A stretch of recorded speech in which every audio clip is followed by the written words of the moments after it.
Nita? Yeah, well, good morning, good afternoon, and good time of day to wherever you are. I'm going to greet you in my own language, which is the Gaelic language. I'm going to say Dia Yiv. That means blessings. And I feel blessed that this project has moved along like it's moved along and has had the success that it's had. And all of this is due to you all who've participated and to the leadership of Shauna and Sally. So I'm so grateful to be here this morning and able to be with you. Dia Yiv. Thank you. We've definitely missed you, Maida, and I'm glad you joined us at the end. Thank you. Thank you. So I first just want to start and say that all of the lesson plans were really amazing. Don't be overwhelmed by my number of comments. It's just little things. I think you all did a really, really good job. And I'm so happy with the way that you've applied what we've learned and we've talked about in our lessons. Especially, I really enjoyed everyone's thinking questions and wondering questions. I thought you all did a really good job creating questions that review the story and also help students connect it to their own lives and to share their own ideas. So really, really good job. I'm very happy with that. I hope you're all able to see the comments now that I sent. If you look on your computer, it's on the right side. And if you're looking on your phone, you can just click on the highlighted part and it should come up and show you the comments. But if you have any more problems, you can just let Francine know and she can let me know and hopefully we can figure it out. I'm gonna share my screen now just for a couple things to go over again that I think would be helpful for everyone. Can you see my screen okay? Yes. Okay. Okay, perfect. Sorry, I have so many tabs open at the top. So just feedback on just 3 areas of the lesson plan. So the first one is vocabulary. So this is really small, but one thing I noticed that almost everybody did is you had different vocabulary words. So for vocabulary, you just choose about 5 to 8 vocabulary words from the story. And the vocabulary should be the same in all the different places. So if you look here, in the before class box, we listed the vocabulary words: bananas, basket, secret, magic, ripe, steal. And here in the beginning, they're the same: bananas, basket, secret, magic, ripe, steal. I noticed some of you had different words in the 2 places. They're all very good words, but I don't want too many because your students will get maybe overwhelmed or confused with too many words. So I would choose maybe 5 to 8 words, and they should be the same in all the places. If you want, you can have some easy vocabulary words and some harder vocabulary words. Depends on your students' English. So that's the first little thing. The next one is the bridge activity. So remember, for this part, just choose one theme from the storybook. So many of the books, the theme is conflict resolution. And from that theme, you just create 1 or 2 questions about the theme that you want to ask your students. So some of you had really great questions, but you had maybe 3 or 4, and it might be too many. This, you just want 1 or 2 to get students thinking about some of the themes in the book. And the bridge activity you can do with all of your students together, or you can have them work in pairs. So 2 students will talk together. So this is an example from Grandma's Bananas. We did a pair share. So that's 2 students working together. And in this one, I mentioned that there's the story that they will read has a big secret. So I want students to think of a time they had a secret. And the question for them to think about is, do you think keeping a secret is good or bad, and why? So it's just one or two questions for students to think about. And it should only take about 5 to 10 minutes. So yeah, just 1 to 2 questions about a theme in the book. And then I think I have one more example. Yeah, this is an example from Abel and his sister's doll. So this one again is a pair share, so 2 students together. And the questions were, well, see this one, I'll critique myself, there's too many questions. But how does it feel when someone breaks or takes something you own? And what do you do if someone breaks or takes something you own? And I'd probably take out some of the other questions because that's too many. But it's that idea about when someone breaks something that you own. You want to ask students, how does that make them feel? Because in Abel and his sister's doll, we know the doll's arm gets ripped off. So those are some examples for the bridge activity. And some people did not write any questions. So just make sure when you do this part, you think about what question you want to ask your students. Okay, and the last one, which I know Francine mentioned, which I think she got disconnected, which is totally fine, is to help think of more follow-up activities or processing activities. So these, you can choose 1 or 2. These can be fun group activities that the students do all together, or they could be quiet individual activities that students work on independently. So we're going to give you some examples of some follow-up activities, and hopefully that will help you think of your own when you do stories in the future, when you're back in your libraries. So the activities review the themes and the key parts of the story. So review the characters, or could review the beginning, middle, and end. And they also help students think beyond the story and create new endings or new meanings. So we like to do role play a lot, and I'll show an example of that. So here's the first example, which was from Grandma's Bananas. We did a role play activity. So we had the different students play the different parts. I can't remember who, I think Sally was the grandma and Jingran was the young girl who played the parts for our role play.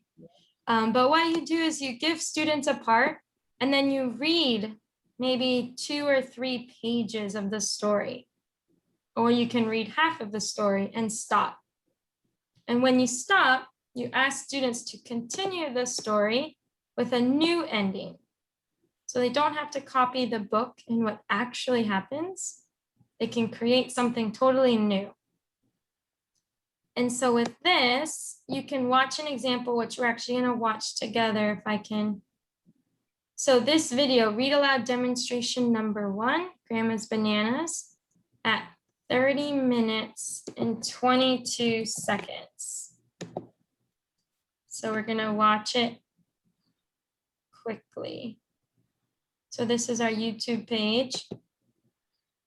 So under read aloud demonstrations, it's number 1, Grandma's Bananas. And it's at 30 minutes and 22 seconds.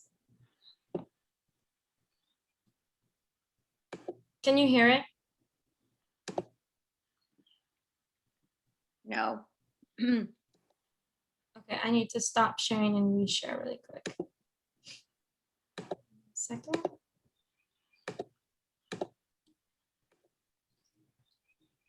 And I need 1 student to play the, now could you hear it? Yeah. Yes. Role of the child. and another student to play the role of the grandma. So who would like to be the child? Sally, do you want to try the child? No, I'll be the grandma because I am one. Okay. Okay, so Jingran will. So if you keep watching from that point, you'll see how the role play should look. It's just one of the examples. For some reason, I can't see you all anymore. It's not showing there. Yeah. No, it is. How come I can't see you all anymore? Ah, here we go. Okay, so if you want to learn more about how to do a role play, you can go back and watch this video and see how Sally and Jingran acted it out. Another activity we did for Grandma's Bananas was the feelings activity. And this is an individual activity students do on their own. So you give students a prompt or a question. So for this one, it was blank feels blank because blank. So my example is Grandma feels sad because she did not have bananas to sell at the market. So you can give a sentence like this that students can fill in on their own and they can draw a picture. You can also ask a question. How do you think, or maybe not for this example, but for some of the friendship books, you can ask them what makes a good friend? And you can have them write some sentences and draw a picture. Depends on the English level again. Shauna, didn't we do a diagram? Yeah, that's one of the ones coming up next. Okay, sorry. No, it's fine. So again, this one, you can watch the video. It has how the demonstration of how this can work. And again, you would just go to the YouTube channel. And this one was Read Aloud #1 at 34. Oh, so it's the same one. So you just go to the time, 34, blah, blah, blah. And then you can watch this part of the activity. Okay, and so the next one, which Sally mentioned for the book Best Friends, we did a circle map. So you choose a topic or a theme and you put it inside the middle circle. So right here we wrote friend. And then students can write or draw ideas that relate to this. So what makes a good friend? They can write little words or phrases, sentences, or they can draw pictures. So they can draw a picture of two friends working together or something like that. So this is another idea that you can use for any theme you can put in the middle and have students think of ideas. And again, you can watch how this works in this video at this time. Another one that we did a few times is the sequencing. So for Abel and his sister's doll, we chose 3 photos, but we put them out of order. So we shuffled them up. And then you can ask students to tell you what happened first, what happened next, what happened last. You can have students say their responses out loud, or you can also have them write the sentences. First, Abel broke the doll's arm. Next, Abel's mom talked to the doctor. And last, Abel had to clean the doctor's car to pay for her to fix the doll's arm. So sequencing you can do as a whole class all together. You can have many pictures. You can do all the pictures in the book and have them put it in order. You can choose just 3 photos. It's up to you. And you can watch this one at this time. Okay, so now these are some other examples that we did not include in our lesson plans. But one idea is story maps. So it looks kind of something like this. They all look different. but it talks about students can write or draw the characters, the setting, or they can also add the beginning, middle, end. So if you look at this example, the setting they drew, it looks like it's in some house in the forest. These are the characters that this child drew there. Look, I don't know if they look like bears or if they're humans. I'm not really sure. And then you can see at the bottom, they did beginning, middle, end, and they drew a picture and they wrote a sentence. So this is also a good way to review the parts of a story. And there's also this link where you can see other examples of story maps. And there's many different examples here in a video if you want to watch how it will look. And those orange are individual links. Can you go back for a quick sec? Down there, these are those orange 1 and 2, and then the one below is a concept. No, I'm thinking of, but each of those is a different example. So Yeah. there's lots to see and lots of ways to follow up a story.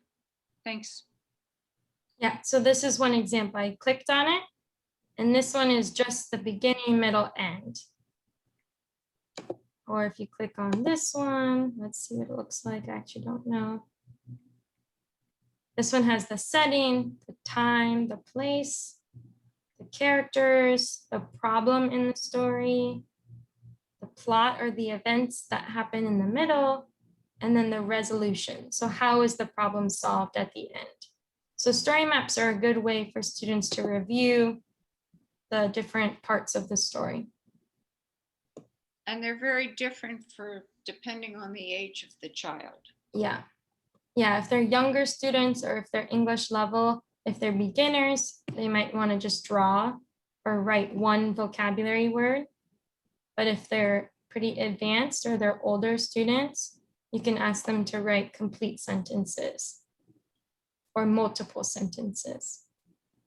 And may I suggest when you first start doing this with children, you do it and ask them to help you fill it in so they're working on it together. It may take a couple of times before they can do it independently. Yeah, that's a good point. Thank you. Yeah, maybe do one all together first, a few times for a couple stories. And then when they feel comfortable with the story maps, you can have them do it on their own or in pairs with 2 students. Okay, so the next one we want to introduce are called foldables. So this one you would need a couple pieces of paper and either glue or stapler. But basically they're like little mini books with these different flaps on them. So it's the same thing as a story map, but it's just a different, more fun way for them to create it. So for this, you can do the same things. You can have character, setting, problem, or you can do beginning, middle, end. So here we provided a video of how to make it. So it's pretty easy, actually. Just take a couple pieces of paper. Today we will be learning how to create a foldable, which has many uses. It is a great way to organize your information, to keep your notes, and to study later. They are really simple. All you need is 3 sheets of paper. We don't need to watch the whole thing, maybe. But it's just a 1-minute video of how to make it, which is really helpful. We also have more examples. So like the story map, there's many ways to do a foldable and different like ways to fold it. I don't even know, like this one's a hand and they get creative and kind of crazy. But these are fun for students to make something that they could take home and keep after they leave the library, is to have pictures and words to review the different parts of the story. So there's these like triangle ones. Yeah, there's many different ways to do it. They have the different burrito folds. I've never heard that one. Yeah. But yeah, so this is another follow-up activity you can do after you read a story to help them review and think about some of the themes. And the last one is, this was Sally Maida's idea to mention, which I think is great. I've used it before, to do a service project. So after you read a story, many of them have themes like friendship or conflict resolution or things like that. So based on the theme, you can ask students, how can they spread the message to others? How can they tell others about the theme of being a good friend or taking care of the earth? And so how can they share that with their school or with their families? And you can have them think of ideas and projects to do in their community or in their school. So one example could be planting seeds. So John DeMore used the Seed Saver book for his individual lesson. And for that one, a fun service project might be planting vegetables or a plant or flowers, anything that could be a fun service project. Another thing is to write notes on pieces of paper and put them around the school. So this one's in a bathroom, I think.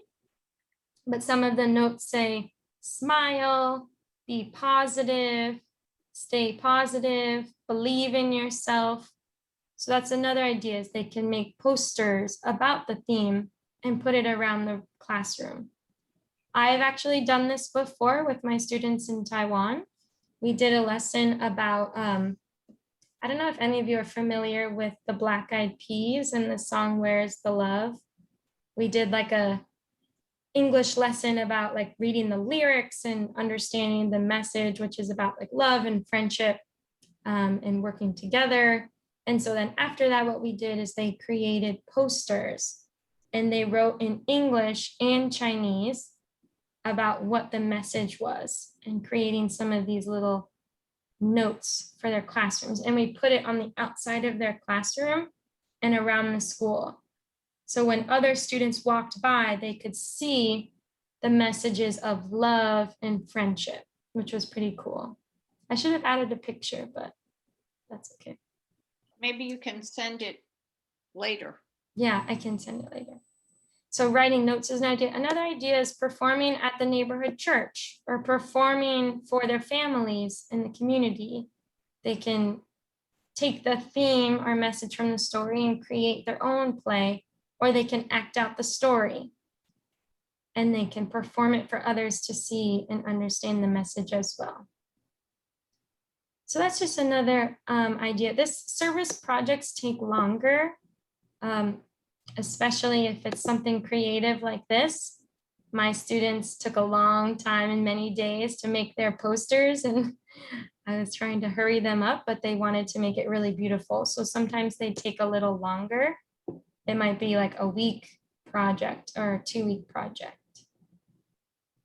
Sally, did you want to add anything for the service project? No, you covered it all. Okay. Oh, no, I did. If they have older relatives, because of COVID, I don't know how often people are getting together. If there is a way to send messages, that's really important to stay in touch at this time, particularly for older people. They get really lonely. Yeah. Yeah, that's true. Thinking about how to connect with others when you're at home or apart. Yeah, Maida. Okay, I would encourage people to think about putting on plays. Since it's coming from a library project, that's a really good way to communicate the message. People can put on a play, in their churches or in neighborhood organizations, places where people get together. And you don't need much props to put on a play. All you need is a white sheet that you can hang on a piece of string to create a stage, and then the characters can appear and introduce themselves. So lots of active ways to generalize the learning And especially if they write the story with different endings. They could do 2 versions of the story and engage their audience in a discussion of which they like best. So Shauna has introduced you to academic ways to process the activity. And we're also encouraging creative, active ways to process the activity. Great, Art thank being you. one.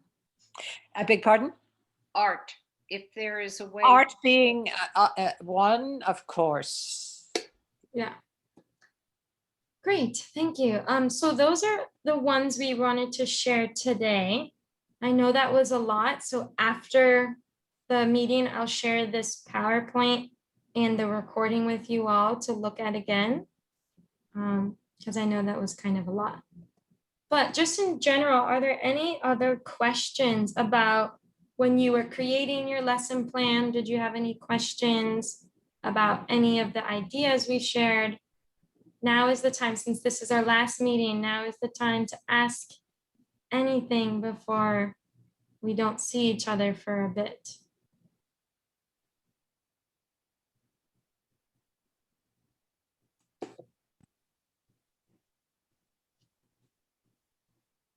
I don't have any questions off the top of my head, but I just wanted to say thank you so much to all of you guys for helping us out and teaching us this peace literacy stuff. It's been great. I've loved these meetings over the past number of weeks. It's been a lot of fun with you guys. Thank you. Thanks, Emma. It's good to hear. Does anyone else have questions? Maybe you're still absorbing. We will send this again later, so you can look at it again, and we'll always still be in touch through WhatsApp. So you can send me a message or send an email if you have questions later on. Is there a way we can get a screenshot of all the participants? Yeah. Yes, yeah. Well, we're not, I have like one more thing to share. Okay. But Sorry. so we will. But Yeah. just want to see if there's any questions about creating a lesson plan or the ideas that we shared. I think the big question was seeing the comments that I left. So hopefully you all can see your comments now. And this is Maida, and I have a question for John Damour, and you don't have to answer it out loud here in the session, but I would love to know your reasons for choosing the book you chose. That would help us as we develop a list of other books for you to choose. So I'm just wanting your reasons for choosing that book as a way to help us understand the books that the team likes or appreciates. John Damour, are you okay with that question? Yes. Hello? Hello? Yes. Repeat again, sorry. Why did you choose the Seed Saver for your lesson plan? Oh, thank you so much for that good question. I was choose the book of the Seed Savers because I like agriculture. Okay. So, yeah, it's interesting to me. Okay. Yeah, is that story of that seed saver is very important in our daily life because there is new important advice from that book because some people they need the solution of the problem of lack of food because of inability of that seeds. So the gathering with people, it make a good solution for that problem they have in the community. So it's interesting to like the seed and how to develop the seed in Seeds Bank. Thank you. Thank you very much. Thank you. Thank you. And one idea for a follow-up activity for that book, John Demore, is to have your students or the class create their own seed bank. And maybe they could try to go out and find 1 or 2 seeds, and the librarians can keep it together. You can share it with their families or communities. That might be a nice way to share it with others. Another things, I choose that book because in Rwanda, in library, sometimes we have the time for planting tree in the library. We help us with the students of Children Peace Library. So I'm interested to continue to show how to plant tree in order to get some fruits. So I choose that book because it is very important to me, even in the community. Thank Yeah. you. That's wonderful. Thank you for sharing. And we will try to find books that have applications. You know, we will give you lists, but we will ask you to respond to the lists. And if we can find others like with, you know, similar approaches, we will send them to you and ask you what you think. So that kind of gets us into the last thing, which is the follow-up. Sorry, I need to share my screen one more time. The follow-up tasks that we really need all of your help with, and that we will also be working on later. So the big thing, I don't know if many of you remember, but I sent you the questions before we started the training.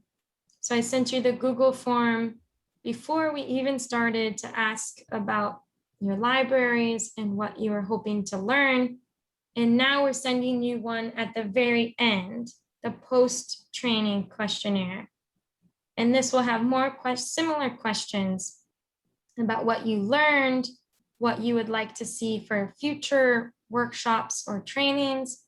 And this is really important for me in my studies at my college, so I can share with our faculty. It's also really important for AGLI and for Friends Peace Teams, so we can help do some fundraising and raise awareness about these trainings and hopefully give it to more communities in different countries.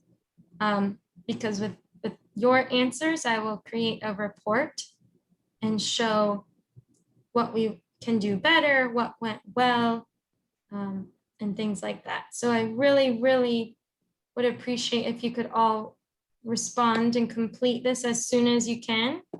I'll share it with Francine at the end of the workshop, and then you all can fill it out when you have some time. It should take maybe 5 to 10 minutes. It's not too long. And then another thing that Maida started talking about, we're hoping to create a resource package. So this will have a list of more books. This will have many examples of vocabulary activities.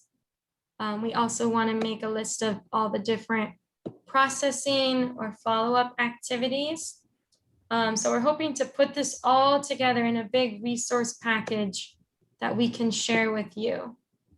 To have more ideas and examples for your libraries.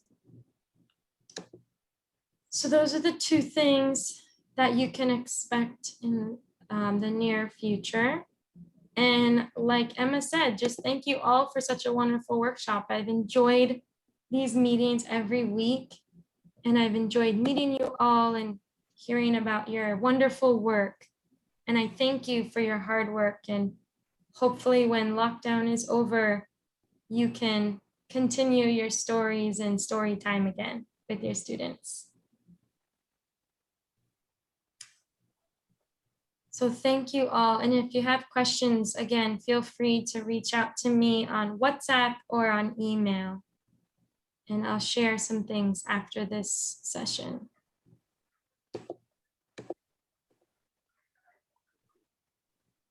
Can I get a picture of everybody? Oh yes, Can we they put want to do a picture. Vision, their screens on with real people? Yes, if it's possible, is everyone able to turn their cameras on for one moment so we can take a photo? You can stay muted.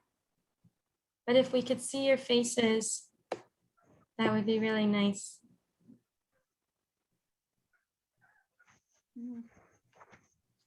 So John Dumore, Esther, Alphonse, Consolee, can you turn your cameras on for 1 minute?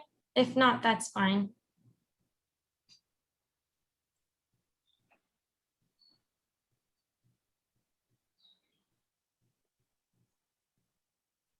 Well, at least we will have the names on the Yeah. screen. Yeah. And do you want me to take the screenshot, Maida, or are you? Would you please? Yeah.